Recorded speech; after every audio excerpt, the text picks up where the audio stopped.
Nah, musuh yang terakhir, yang kelima, yaitu an-nisa'u, perempuan.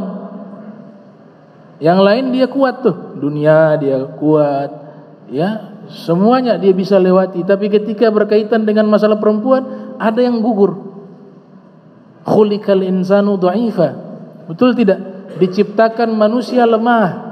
Sufyan Ats-Tsauri menafsirkan kata lemah untuk menjaga pandangan, melihat wanita cantik saja dia tidak mampu. Itulah lemahnya manusia. Makanya khuliqal insanu dha'ifa ditafsirkan oleh Sufyan Ats-Tsauri demikian. Dan Allah sifati di dalam kisah Nabi Yusuf, inna kaidakunna azim, tipu muslihatnya kalian wanita itu sangat besar, kata Allah Ta'ala. Itu. Di dalam hadis juga Nabi kita Muhammad sallallahu alaihi wasallam diriwayatkan oleh Imam Al-Bazzar, Nabi pernah menyatakan, ma taraktu ba'di fitnatan adarra 'ala rijal minan nisa.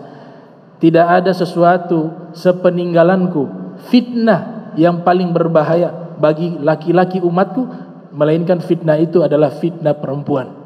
Itu sabda baginda Rasul sallallahu alaihi wasallam. Jadi ini fitnah terbesar. Maka diajarkan oleh Nabi kita Muhammad sallallahu alaihi wasallam, dan Allah mengajarkan kepada kita, mendidik kita, bahwa semua laki-laki itu fitrahnya memang senang melihat perempuan. Fitrahnya senang melihat perempuan. Tapi kan ada satu disebut hikmatu tasra' wa falsafatu. Ada hikmah, auratnya kita dengan aurat perempuan itu kan sama. Perempuan melihat kita juga aurat berdosa. Nah, kita melihat perempuan juga berdosa yang bukan mahram. Tapi kenapa yang pakai cadar? Ambillah pendapat yang cadar itu wajib, ya. Ini kan masalah fikih nanti panjang. Ambillah pendapat cadar itu wajib. Yang cadar hanya perempuan. Gak ada ulama membahas laki-laki pakai cadar.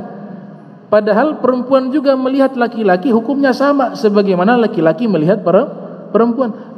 Lantas kenapa yang cadar perempuan saja? Kenapa tidak laki-laki juga dicadarin?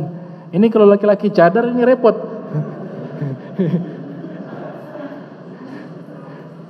Gak bisa dibedain mana yang perempuan, mana yang laki-laki. Ternyata ada hikmah. Jadi kita harus yakin ketika syariat Allah tetapkan, di situ adalah satu sistem hukum terbaik. Dan semuanya ada hikmah. Gak ada tuh hukum Allah itu ada kekurangan.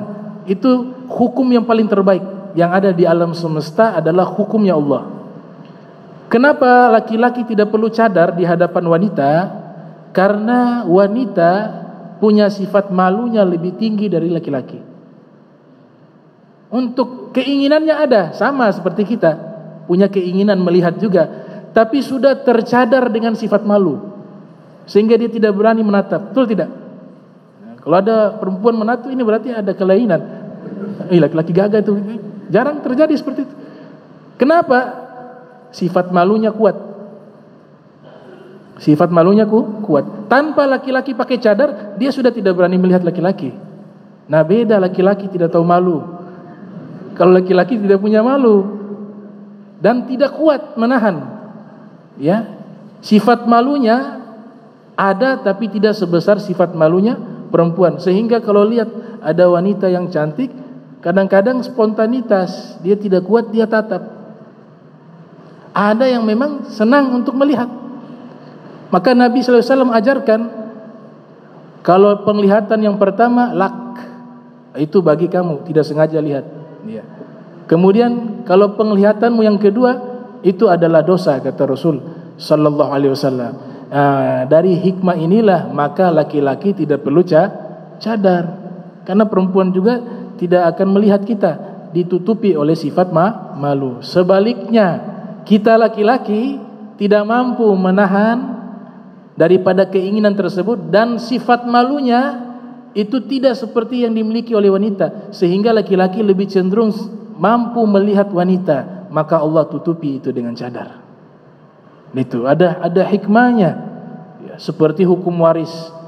Hukum waris itu kalau kita pakai hitungan matematika, laki-laki dapat 2, perempuan dapat 1, tidak adil. Justru itulah adil. Kalau sama-sama dalam hukum waris laki-laki dengan perempuan itu sama bagiannya, maka justru tidak adil. Kenapa? Karena harta yang dimiliki laki-laki, dia sebagai suami punya kewajiban memberikan nafkah kepada istrinya seorang perempuan. Secara otomatis harta warisan yang punya juga dinikmati oleh istrinya seorang perempuan. Tapi kalau seimbang, maka di situ tidak ada keadilan. Kenapa demikian? Sudah double 2 kali itu perempuan. Sudah dapat warisannya sama dengan laki-laki, punya laki-laki juga dia dapat.